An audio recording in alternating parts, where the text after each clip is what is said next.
जय लक्ष्मी माता. श्री गुरुचरित्र कथासार अध्याय 19. नावाड्यांची त्रिस्थळी यात्रा. श्री क्षेत्र औदुंबर महात्म्य. श्री गणेशाय नमः. नामधारक सिद्धांना म्हणाले, हे योगीश्वर, तुमचा जय जयकार असो. तुम्ही भक्तांना भवसागरातून तारून नेणारे आहात. मी अज्ञानरूपी काळोख्या रात्री मदोन्मत्त होऊन झोपलो होतो. तुम्ही मला गुरुचरित्ररूपी अमृत पाजून निज कृपेने ज्ञानरूपी सूर्याच्या प्रकाशात जागृती आणली. आता पुढील कथा सांगा. सिद्ध म्हणाले, कृष्णा पंचगंगा संगमावर आंबरेश्वरांच्या निकट असलेल्या औदुंबर वृक्षाखाली श्री गुरु नरसिंह सरस्वतींनी वास्तव्य केले होते. तेव्हा नामधारक म्हणाले, महाराज, पवित्र मानण्यात आलेले अश्वत्थादी अनेक वृक्ष आहेत, तरीही श्री गुरूंची औदुंबरावरच का प्रीती होती? सिद्ध म्हणाले, पूर्वी नरसिंह अवतारात भगवान विष्णूंनी आपल्या नखांनी हिरण्यकश्यपांचे पोट फाडून त्यांचा वध केला. त्या दैत्यराजांच्या पोटात कालकूट विष असल्यामुळे त्यांच्या हाताच्या बोटांची व नखांची आग होऊ लागली. त्यावर उपचार म्हणून लक्ष्मींनी औदुंबराची फळे आणली. नरसिंहांनी त्या फळांमध्ये आपले नख रोवले. तेव्हा कुठे तो दाह शमला आणि त्यायोगे त्यांचा अनिवार्य क्रोधही कमी झाला. शांत झाल्यावर नरसिंह व लक्ष्मी यांनी औदुंबर वृक्षाला प्रसन्न मुद्रेने वर दिला. ती दोघे म्हणाली, औदुंबरा, तुला नेहमी फळे येतील. लोक तुला कल्पवृक्ष म्हणतील. जे तुला पूज्य मानून तुझी भावभक्तीने सेवा करतील ते पापमुक्त होतील. त्यांच्या सर्व मनःकामना पूर्ण होतील. तुझ्या सेवेने अपत्यहीन स्त्रीला अपत्य होईल आणि गरिबाचे दैन्य जाईल. नदीकाठी तुझ्या छायेत स्नान केल्याने गंगा स्नानाचे पुण्य लाभेल. तुझ्या छायेत बसून जपादी अनुष्ठाने केल्याने अनंतपट फलप्राप्ती होईल. तुझी सेवा करणारा व्याधीमुक्त होऊन आरोग्य संपन्न होईल. त्याचे ब्रह्महत्यादी इत्यादी महादोष नष्ट होतील. त्याच्या सर्व कल्पना फलद्रूप होतील. मी देवी लक्ष्मीसहित तुझ्या नसिंध नित्य वास करीन. श्री गुरु नरसिंह मंत्राचा नित्य जप करत असत. त्या जपाने उग्रता येऊ नये, शांती राहावी म्हणून ते औदुंबराखाली वास करत असत. श्री गुरु नरसिंह सरस्वती औदुंबराचे महात्म्य जाणून होते, म्हणूनच त्यांना त्याची आवड होती. असो, आंबरेश्वरासनिध 64 योगिनी वास करत असत, हे मी तुम्हाला आधीच सांगितले आहे. या योगिनी रोज मध्यान्ह समय स्त्री रूपाने श्री गुरूंपाशी येऊन त्यांना वंदन करत असत व त्यांना आदराने आपल्या स्थानी नेत असत. तिथे त्यांची षडोपचारे पूजा करून त्यांना प्रेमाने भोजन देत असत.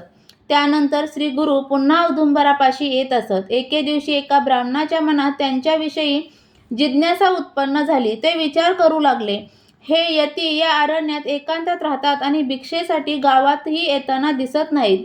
मग हे उदरनिर्वाह कसा करतात?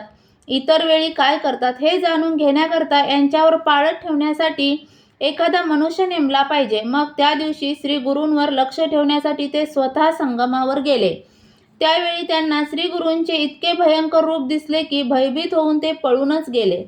त्याच दिवशी मध्यान्ह समयी एक नावाडी आपल्या शेताची राखण करत असताना त्यांनी एक अभिनव दृश्य पाहिले. 64 योगिनी नेहमीप्रमाणे श्री गुरूंच्या दर्शनासाठी आल्या आणि त्यांना घेऊन नदीच्या प्रवाहात शिरल्या. त्यावेळी प्रवाह दुभंगला आणि त्या सर्वांनी आत प्रवेश करताच पूर्ववत झाला. काही वेळाने श्री गुरु प्रवाहातून एकटेच बाहेर आले आणि औदुंबरापाशी गेले. ते पाहून त्या नावाड्यांना मोठे नवल वाटले. ते स्वतःशीच म्हणाले, हे यतीश्वर, कोणीतरी अवतारी महात्मा असला पाहिजेत, म्हणूनच या देवकन्या यांची पूजा करतात. मग त्यांच्याही मनात श्री गुरूंविषयी जाणून घेण्याची इच्छा उत्पन्न झाली. दुसऱ्या दिवशी मध्यान्ही 64 योगिनी श्री गुरूंच्या दर्शनास आल्या होत्या. त्यांनी श्री गुरूंना ओवाळले, वंदन केले आणि त्यांना बरोबर घेऊन नदीच्या प्रवाहात प्रवेशल्या. तेव्हा ते नावाडी त्यांच्या मागोमाग आत शिरले. दुभंगलेला जलप्रवाह पूर्ववत झाला आणि काय आश्चर्य! नावाड्यांना तिथे देवराज इंद्रांच्या अमरावतीसारखे अतिशय मनोहर असे नगर दिसले. वर्णतात असं त्या नगरात रत्नखचित गोपुरे होती. श्री गुरूंचे आगमन होताच तेथील सर्व लोक आरती घेऊन त्यांच्या स्वागतासाठी आले. त्यांनी त्यांना एका दिव्य मंदिरात नेले. तिथे रत्नखचित सिंहासनावर बसवून त्यांची षडोपचारे पूजा केली. त्यांना षडसयुक्त पक्वान्नाचे भोजन दिले. तेवढ्यात श्री गुरूंचे त्या नावाड्याकडे लक्ष गेले. ते त्यांना म्हणाले, तुम्ही इथे का आलात? तेव्हा ते त्यांच्या सन्मुख गेले आणि हात जोडून विनम्रतेने म्हणाले, स्वामी, मी सहज भावाने तुमच्या दर्शनासाठी आलो आहे. तुम्ही साक्षात अमरेश्वर आहात. तुम्ही दत्तात्रय गुरुमूर्ती आहात आणि आमच्यासारख्या अपदलितांचा उद्धार करण्यासाठीच या भूमीवर अवतरलेले आहात. तुमच्या दर्शनाने मी धन्य झालो आहे. तुमची माझ्यावर कृपादृष्टी राहो, हीच तुमच्या पावनचरणी माझी प्रार्थना आहे. ती स्तुती ऐकून कोमल हृदयी श्री गुरु अतिशय प्रसन्न झाले. त्यांनी त्यांना वरदान दिले. म्हणाले, आता तुमचे दैन्य गेले असे समजा. तुम्ही जी जी इच्छा कराल ती पूर्ण होईल. तुम्ही भाग्यवश इथे आलात, येथील भक्तीचा सुख सोहळा पाहिलात, पण याची कुठेही वाच्यता करू नका. याचा गौप्यस्फोट केल्यास तुम्हाला मृत्यू येईल. ते ऐकून नावाडी म्हणाले, स्वामी, तुम्ही निज कृपेने मला येथे येऊ दिलेत. हे सर्व अलौकिक दाखवलेत, म्हणून आजपासून तुम्हीच माझे मालक आहात आणि मी कधीही तुमच्या आज्ञेबाहेर जाणार नाही. ते ऐकून श्री गुरूंना मोठे समाधान वाटले. त्यांना समवेत घेऊन ते संगमावर औदुंबरापाशी आले. त्यांचा निरोप घेऊन तेही आपल्या शेताकडे निघाले. मार्गाने जात असताना त्यांना गुप्तधन सापडले. त्या धनाने त्यांचे दारिद्र्य नाहीसे झाले. अशा प्रकारे त्यांना श्रीगुरूंच्या आशीर्वचनाची तत्काळ प्रचिती आली. त्यांची मुले बाळे सुखी झाले. नावाड्यांची श्रीगुरूंच्या चरणी निष्ठा जडली ती कायमची. ते आणि त्यांच्या पत्नी श्रीगुरूंची अखंड सेवा करू लागले. काही काळ लोटला. माघ मासात पौर्णिमेच्या दिवशी ते नावाडी नित्याप्रमाणे श्रीगुरूंच्या सेवेत रममान झाले होते. ते सहज म्हणाले, स्वामी, माघ मासात प्रयागात स्नान करणे खूपच पुण्यप्रद मानले जाते.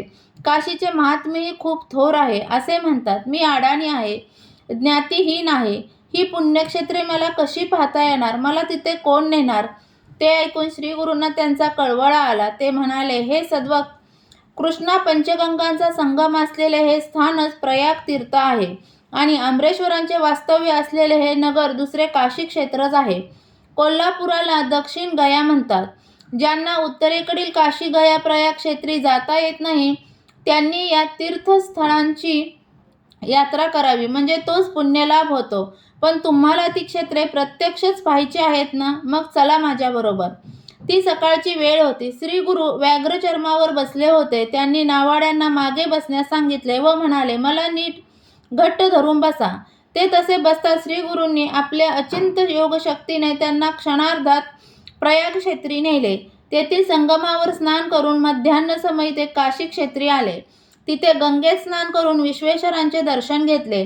सायंकाळी गया क्षेत्री स्नान व दर्शन करून सूर्यास्ताच्या सुमारास ते मुक्कामी परत आले. त्या नावाड्यांचे भाग्य खूप थोर. त्यांना गुरुकृपेचा प्रसाद लाभला. एका दिवसात 3 पुण्यक्षेत्रांच्या यात्रा घडल्या. औदुंबर स्थळी श्रीगुरूंची कीर्ती पसरली. तेव्हा त्यांनी अन्यत्र जाण्याचे ठरवले. अमरेश्वरांचा निरोप घेऊन ते निघाले. तेव्हा 64 योगिनींना अतिशय दुःख झाले. त्या म्हणाल्या, स्वामी, आम्हाला टाकून कुठे जाता? आमचे दर्शन सुख हिरावून घेऊ नका. तुम्ही भक्तवत्सल आहात, आमच्यावर कृपा करा. श्रीगुरूंनी त्यांचे सांत्वन केले. म्हणाले, योगिनींनो, मी पूर्वेकडे जाणार आहे. तथापि लौकिक अर्थाने इथून जात असलो तरी सूक्ष्म रूपाने निरंतर इथेच राहणार आहे. औदुंबर हा कल्पवृक्ष आहे. त्यामध्ये मी देवी अन्नपूर्णांना ठेवून जात आहे. तुम्ही इथेच राहा. हे स्थान गुरुस्थळ म्हणून प्रख्यात होईल. भाविक लोक इथे येतील. ते आमच्या पादुकांची व औदुंबराची व तुमची पूजा करतील. त्यांचे सर्व मनोरथ पूर्ण होतील. इथे येणाऱ्या माझ्या भक्तांना तुम्ही साह्य करा. इथे असलेल्या अन्नपूर्णा देवींची नित्य आराधना केल्याने 4ही पुरुषार्थ साध्य होतील. इथे पापविनाशी तीर्थ, काम्यतीर्थ व सिद्धवरद तीर्थ आहे. या तीर्थांमध्ये 7 वेळा स्नान केल्याने ब्रह्महत्यादी इत्यादी महापातके नष्ट होतील. एखादी संततीहीन स्त्री 60 वर्षांची असली तरी तिलाही शतायुष्य पुत्र होईल. चंद्रग्रहण, सूर्यग्रहण, संक्रांत, सोमवती अमावस्या आणि व्यातिपदादी पर्वणी काळी इथे स्नान केल्याने स्वर्गातील मंदाकिनीच्या तीरी सालंकृत सहस्त्र कपिला गायींचे ब्राह्मणांना दान केल्याचे पुण्य मिळेल. इथे एका ब्राह्मणाला भोजन दिल्याने कोटी ब्राह्मणांना अन्नदान केल्याचे पुण्य लाभेल. इथे औदुंबराखाली जप किंवा होम केल्याने कोटीपट फळ लाभेल. एकादश रुद्र जप व मानसपूजा केल्याने अतिरुद्र केल्याचे फळ मिळेल. औदुंबराला मंदगतीने प्रदक्षिणा घातल्यास प्रत्येक पावलागणिक वाजपेयी यज्ञ केल्याचे पुण्य मिळेल. लक्ष प्रदक्षिणा घातल्यास कुष्ठरोगाचे निवारण होऊन देहकांती उजळेल. प्रदक्षिणा घालणाऱ्याने 2-4 प्रदक्षिणा घातल्यावर नमस्कार करावा. श्री गुरूंनी 64 योगिनींना औदुंबर क्षेत्राचे महात्म्य सांगितले. मग त्यांचा निरोप घेऊन ते भीमातीरी असलेल्या गाणगापुरास गेले. अध्याय 19 समाप्त. श्री गुरुचरित्र कथासार यातील 19वा अध्याय वाचनाने किंवा ऐकण्याने मिळणारी फलश्रुती म्हणजे साधू संतांची सेवा घडेल व आपला भाग्योदय होईल. श्री गुरुचरित्र कथासार यातील अध्याय तुम्हाला ऐकायला आवडत असतील तर चॅनलला सबस्क्राईब करा, व्हिडिओला लाईक आणि शेअर करा. तसेच चॅनलवरचे जे बेल आयकॉनचे चिन्ह आहे त्यावर क्लिक करा, म्हणजे माझे व्हिडिओ कधी येतात हे तुम्हाला लगेच समजेल. व्हिडिओ पूर्ण ऐकल्याबद्दल धन्यवाद.